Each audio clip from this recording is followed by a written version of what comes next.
The day we buried my husband, Arthur, the sky was the color of a dull, forgotten bruise. It was a Tuesday. 48 hours after I had held his hand for the last time, his skin already cool, the life behind his eyes having slipped away as quietly as a whisper in a storm. At the funeral, my son, Robert, and his wife, Tiffany, flanked me in the front pew. They were a portrait of dutiful grief, their faces set in grim, appropriate lines. But their hands never reached for mine. Their shoulders, draped in expensive black wool, offered no comfort. They were close enough to touch, yet 1,000 miles away. After the last shovelful of dirt was thrown and the final condolences had been murmured, we drove back to the house, my house, Arthur's house, in a silence so heavy it felt like another passenger. Inside, the home we had built, over 54 years of laughter, arguments, and quiet forgiveness, felt cavernous and cold. I stood in the living room, my hand resting on the back of Arthur's favorite armchair, its worn leather still holding the faint shape of him. Tiffany walked in, her heels clicking on the hardwood floors like a metronome, counting down my remaining moments of peace. "Martha," she began, her voice devoid of any real sympathy, "we need to talk about what's next." Robert followed, avoiding my gaze, his hands shoved deep into his pockets. "Mom, the house is just too big for you now," he said, the words sounding rehearsed. "All these stairs, the upkeep, it's not practical. It's not safe." I knew what was coming. I had felt the chill of their intentions creeping in long before Arthur's last breath. His illness had been their opportunity, and his death was their starting gun. Tiffany stepped closer, her perfume, something sharp and floral, invading the air. "We've found a wonderful place for you, Oakwood Meadows. It's a lovely community where you'll have round-the-clock care. You won't have to worry about a thing." She smiled a thin, brittle smile that didn't reach her eyes. Oakwood Meadows. I knew the name. It wasn't a lovely community. It was the cheapest state-run facility in the county, the place people went when they had no money and no one to fight for them. The place smelled of disinfectant and despair. "We've already put down a deposit," Robert added, finally looking at me. His eyes were a stranger's. "We'll move your things tomorrow morning, just the essentials." My things, my life, reduced to a box of essentials. I thought of Arthur's books lining the study walls, the garden we had planted together, the scent of his pipe tobacco that still clung to the curtains. They weren't just selling a house, they were bulldozing a history. I wanted to scream, to rage, to throw the porcelain vase on the mantelpiece, the one Arthur bought me in Italy, against the wall. But I didn't. A lifetime of being the steady one, the calm one, had taught me that some battles are not won with noise. I looked from my son's empty eyes to my daughter-in-law's predatory smile and felt a cold clarity settle over my grief. They thought I was a fragile old woman, a relic to be managed and discarded. They had forgotten who I was. More importantly, they had forgotten who my husband was. Arthur was a lawyer, and Arthur, above all else, was a planner. I simply nodded. "If you think it's for the best," I said, my voice quiet, but inside, a silent promise took root. "You will not erase me." Oakwood Meadows smelled of boiled cabbage and regret. The fluorescent lights in the hallway hummed a relentless buzzing dirge, casting a sickly yellow glow on the linoleum floors. My room was a small beige box with a single window that overlooked a gravel parking lot. The bed was hard, the sheets were thin, and the air was thick with the quiet, collective sigh of people waiting to be forgotten. Robert and Tiffany had dropped me off with 2 suitcases and a brief, perfunctory hug.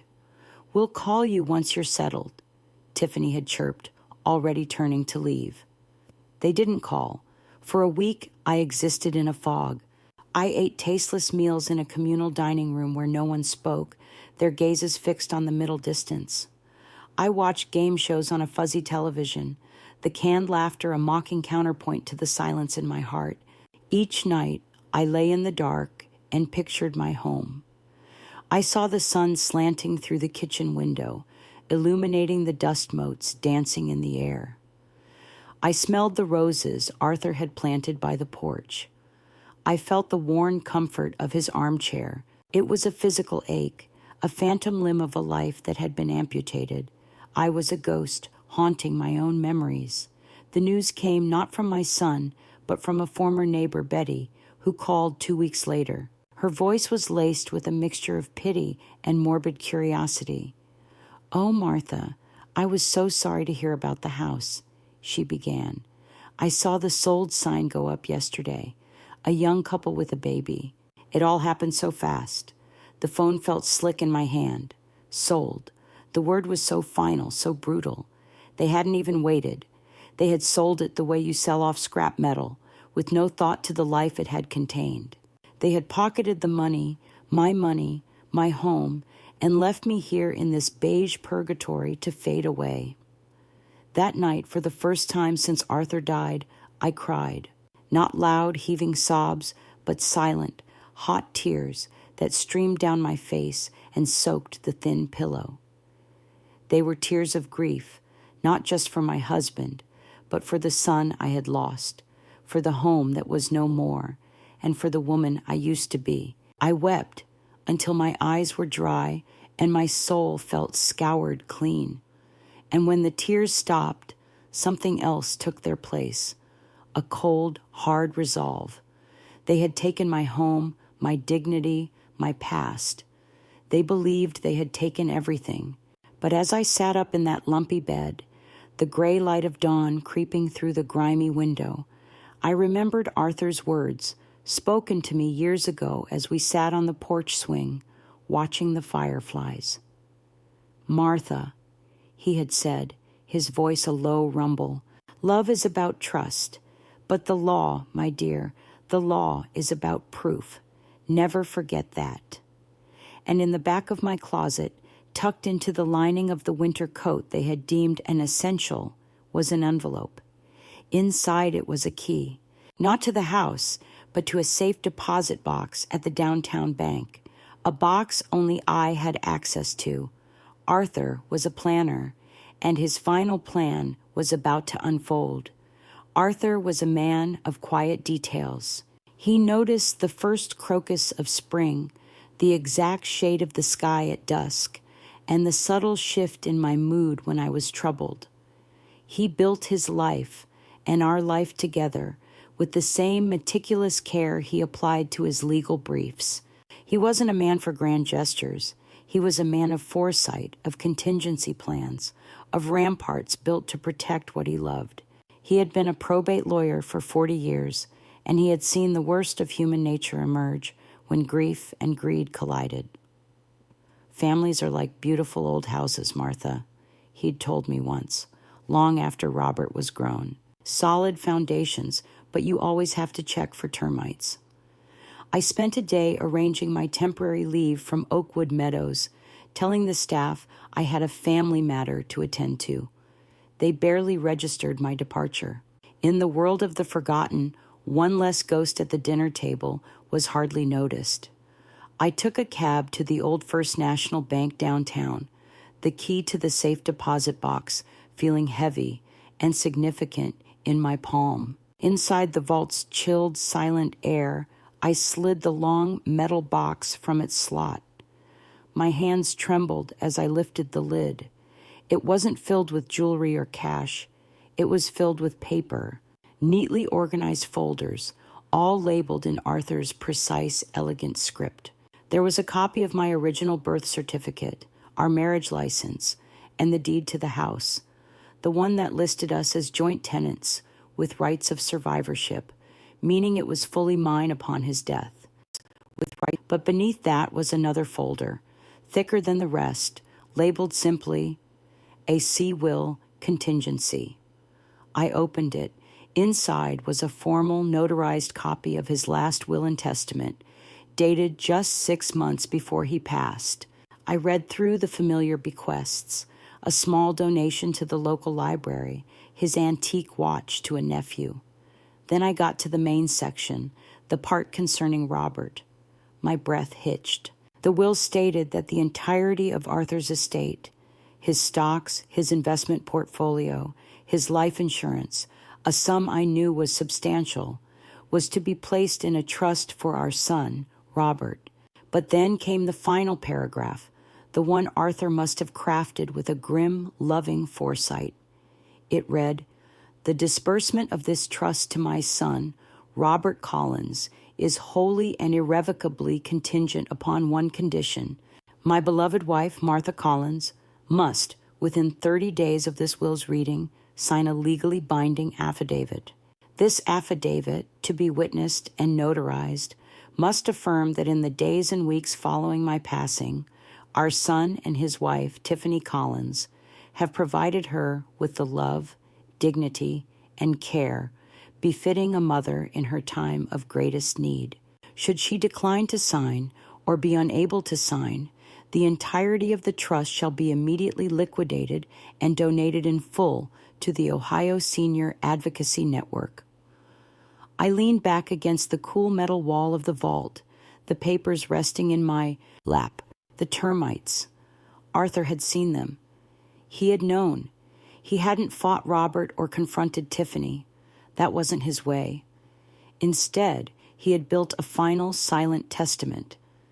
He had not left me a weapon to attack them with. He had handed me a shield forged from their own actions. The choice was not mine to punish them. The choice was theirs, and they had already made it. I carefully placed the documents back in the folder, my hands no longer trembling. I walked out of that bank not as a grieving widow left in a state-run home, but as Martha Collins, Arthur's wife, the sole executor of a quiet, brilliant, and devastating act of love. A week later, they came to visit. Tiffany swept into my small room at Oakwood Meadows like a queen visiting the scullery, her expensive coat a stark contrast to the faded paint on the walls. Robert trailed behind her, clutching a bouquet of carnations that already looked weary. "We brought you flowers, Mom," he said, his voice straining for a cheerfulness he didn't feel. He set them in the plastic water pitcher on my nightstand. Tiffany surveyed the room, her nose wrinkling slightly. "It's cozy in here," she said. "Are they treating you well?" It was a question that expected no real answer. I sat in the single armchair, my hands folded calmly in my lap. I had decided to play the part they had cast for me, the frail, slightly confused mother, a woman softened by grief and age. It was a role I found surprisingly easy to inhabit. "It's fine," I said softly. "The food is nourishing." Tiffany's smile was tight.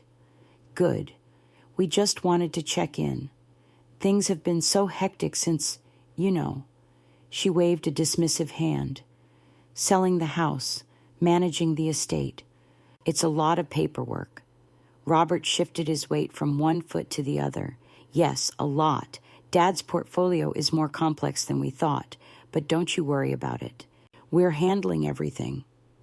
They spoke of the estate as if it were already theirs, a treasure they had rightfully unearthed. They talked about market fluctuations and capital gains, their voices hushed with a greedy reverence. They saw a number, a windfall. They didn't see a life's work. "The lawyer, Mr. Henderson, called," Tiffany said, casually examining her manicure. "The will reading is set for next Tuesday. We'll come pick you up, of course. It's just a formality, but you need to be there." A formality. I met her gaze, keeping my own expression placid. "Mr. Henderson? Arthur always said he was a good man." "Yes, well, he's very thorough," Robert said quickly. "Well." He then leaned forward, his voice dropping to a conspiratorial whisper. "Mom, after this is all settled, Tiffany and I were thinking, we're going to take a long vacation, maybe the Caribbean. We deserve a break. And we'll be able to send you a little extra each month. Make sure you're comfortable here." The offer hung in the air, a pathetic bribe wrapped in a lie. They thought a few extra dollars a month could purchase my silence, my compliance, my blessing. They believed they were in control, that the final chapter of my life would be written by them, in a small beige room with a view of a parking lot. I just nodded slowly. "That's very thoughtful of you, dear." Tiffany beamed, her relief palpable. "We knew you'd understand. You've always been so practical." They stayed for another 10 minutes, their conversation circling back to their plans, their future, their inheritance. They talked past me, around me, but never to me. When they left, the room felt emptier, but also clearer.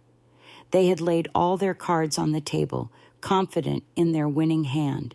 They had no idea that Arthur had dealt me the only card that mattered. As the door clicked shut, I allowed myself a small, grim smile. The performance was nearly over. The final act was about to begin. The morning of the will reading, I woke before the sun. In the pre-dawn quiet of Oakwood Meadows, I did not put on the drab cardigan and worn slippers that had become my uniform. Instead, I retrieved the outfit I had carefully hidden at the back of my closet. It was a simple, elegant wool dress in a deep shade of sapphire blue, Arthur's favorite color. I had worn it to our 50th anniversary dinner. Putting it on felt like donning a suit of armor. I brushed my hair until it shone, and for the first time in weeks, I applied a touch of lipstick. When I looked in the small, cracked mirror, I did not see a victim. I saw Martha Collins. At 9 o'clock, I called a taxi. I had no intention of riding with Robert and Tiffany. I wanted to arrive on my own terms. When the cab pulled up to the curb, I walked out of Oakwood Meadows without a backward glance. The law office of Henderson and Associates was a stately brick building downtown, a place that smelled of old books, polished wood, and integrity.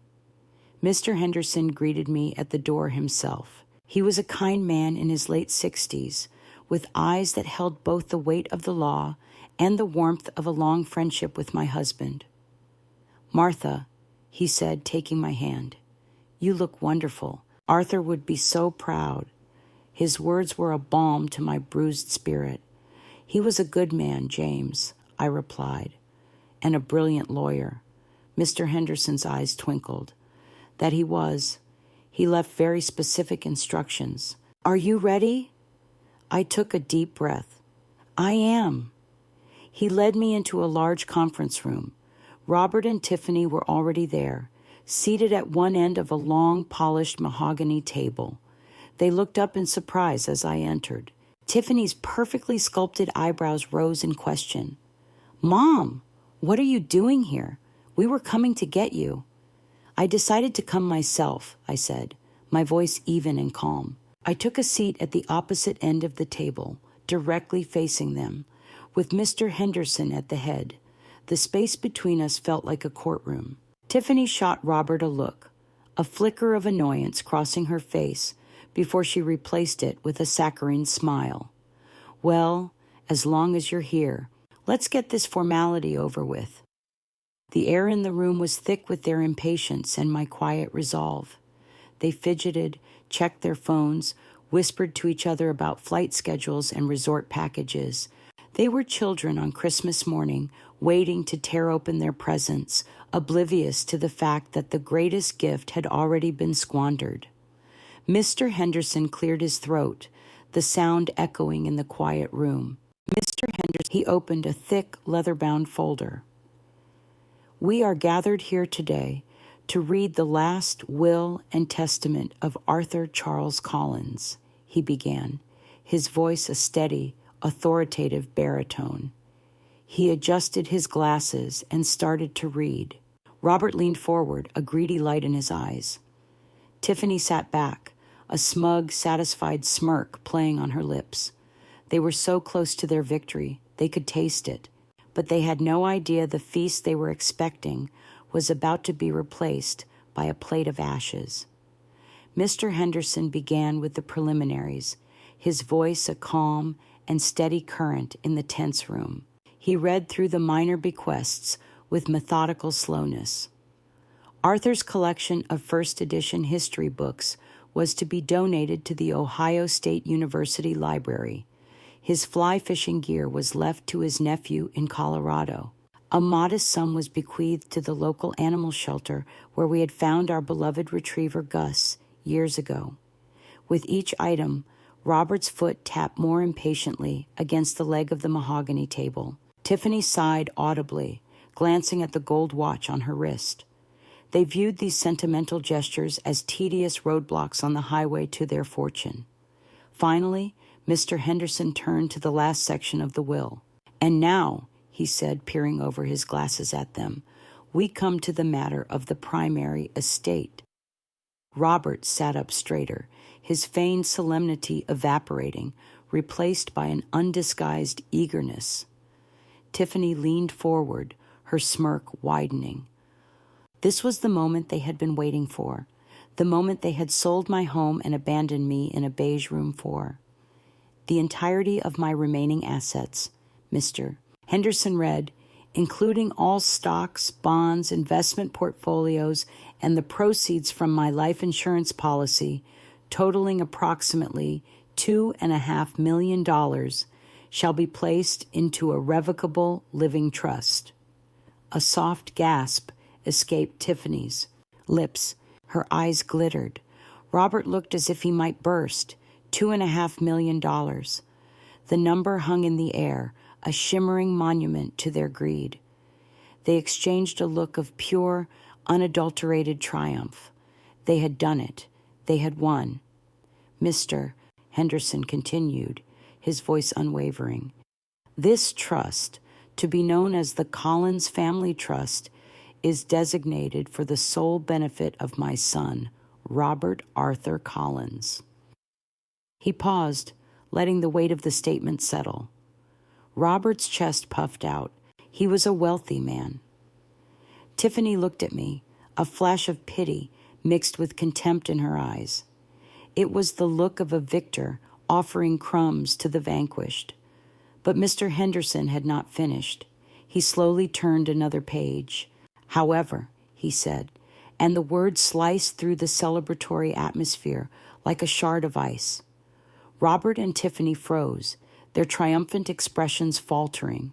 "The execution and disbursement of this trust are bound by one single, non-negotiable codicil." He looked up from the document, his gaze meeting mine for a brief, significant moment before settling back on my son. He then read the final fateful clause, each word landing with the force of a gavel. The clause that Arthur, my brilliant, loving Arthur, had so carefully constructed from beyond the grave. The room fell so silent you could hear the frantic, panicked beat of two greedy hearts. Mr. Henderson's voice filled the silent conference room, each word precise and unassailable. "The disbursement of this trust to my son, Robert Collins, is wholly and irrevocably contingent upon one condition. My beloved wife, Martha Collins, must, within 30 days of this will's reading, sign a legally binding affidavit." He paused, looking directly at Robert and Tiffany, whose faces had gone from triumphant to utterly blank with confusion. He continued, his tone as unforgiving as the text itself. With confusion. "This affidavit, to be witnessed and notarized, must affirm that in the days and weeks following my passing, our son and his wife, Tiffany Collins, have provided her with the love, dignity, and care befitting a mother in her time of greatest need." The silence that followed was absolute. The air crackled with it. Tiffany's face was a mask of disbelief, her painted smile frozen in place before crumbling into a rictus of horror. Robert's jaw went slack. The color drained from his face, leaving him a pasty, sickly white. They stared at me, their eyes wide with a dawning, panicked understanding.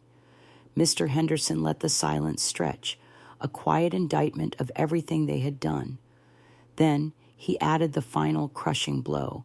Should she decline to sign, or be unable to sign for any reason, the entirety of the trust shall be immediately liquidated and donated in full to the Ohio Senior Advocacy Network, an organization dedicated to protecting the rights of the elderly. With a deliberate, almost theatrical slowness, Mr. Henderson slid 2 documents across the polished table toward me. One was the affidavit, a single page of stark black text. The other was a heavy, expensive-looking fountain pen. "Martha," he said gently, "the choice is yours. My son and daughter-in-law were paralyzed, their dreams of Caribbean cruises and luxury cars evaporating before their eyes. All their scheming, their cruelty, their callous disregard, it had all led to this single moment, to this one piece of paper. Their entire future rested on the tip of a pen in the hand of the woman they had discarded like trash. I looked at Robert, my son, the boy I had rocked to sleep, whose fevers I had cooled, whose heartbreaks I had mended. I saw not the man he had become, but the ghost of the child he had been. His eyes pleaded with me, a desperate, silent appeal. Tiffany opened her mouth to speak, but no sound came out. She looked as if she had been slapped. I let my gaze rest on them, allowing them to feel the full weight of their actions. I thought of the cold, beige room at Oakwood Meadows. I thought of the sold sign on the lawn of the home Arthur and I had built. I thought of their smug whispers about managing my affairs. Then, my hands steady, I reached out and picked up the fountain pen. I felt its weight, cool and solid in my fingers. Robert let out a choked, hopeful breath. Tiffany's eyes darted between the paper and my face, a wild hope flaring within them. I held my son's gaze. I saw the calculation there, the sudden, desperate performance of a loving son. I uncapped the pen. The room held its breath. Then, slowly, deliberately, I placed the pen back down on the table, right next to the unsigned affidavit. I didn't say a word. I didn't have to. The silence in the room was the loudest sound I had ever heard.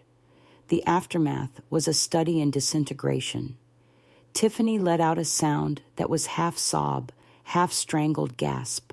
Robert just stared, his face a hollow mask of disbelief, the reality of what he had lost crashing down on him. $2.5 million gone. Not because of a market crash or a bad investment, but because of a single, silent decision born from his own cruelty. I rose from my chair, my movements unhurried and graceful. I smoothed down my sapphire dress, feeling a sense of peace I hadn't known since Arthur's passing. I had not acted out of revenge. I had simply refused to lie. I had honored the truth, and in doing so, I had honored my husband's last wish, that I be treated with dignity. I walked toward the door without looking back at them. As I passed Mr. Henderson, he gave me a small, respectful nod. "Arthur would be very proud, Martha," he whispered. I gave his hand a light squeeze and stepped out into the hallway, closing the conference room door on the ruins of my son's inheritance. I did not return to Oakwood Meadows' inheritance. Instead, I took a taxi to a clean, quiet hotel downtown. From there, I began to rebuild.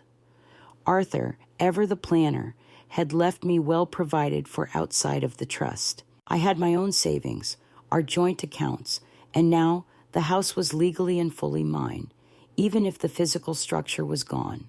I used the proceeds from the sale, which Robert and Tiffany were legally obligated to turn over to me, to buy a lovely condominium with a sun-drenched balcony and a view of the park. But money was not the point. Purpose was. I thought of the Ohio Senior Advocacy Network, the organization that would now be the beneficiary of Arthur's fortune. I called them the next day. I introduced myself and offered to volunteer. I started by simply answering phones, but soon I was helping to draft letters, organize fundraisers, and visit seniors who, like me, had been sidelined by their own families. I found a new family there, a community bound not by blood, but by a shared understanding of resilience. I shared my story, and in doing so, I gave others the courage to share theirs. I had lost a son, but I had gained a calling. I rarely hear from Robert and Tiffany. The last I heard, they had downsized to a small apartment and were both working jobs they despised to pay off the debts they had accrued in anticipation of their windfall. They had tried to contest the will, but Arthur's legal craftsmanship was ironclad. They had built their house of cards on a foundation of greed, and the slightest breath of truth had brought it all down. Sometimes I sit on my balcony with a cup of tea, watching the people in the park below. I feel a quiet contentment. They thought my silence was weakness, my grief an opportunity. They mistook my love for a permission slip to erase me, but they forgot that the quietest people are often the ones who are listening the most intently. They forgot that dignity, once lost, cannot be bought back. And they forgot that a mother's love, while vast, is not unconditional. It must be met with respect.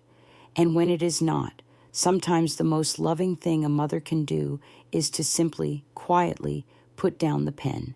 If my story has touched you, if you have ever felt unseen or underestimated, know that your silence is not the end. It can be the beginning.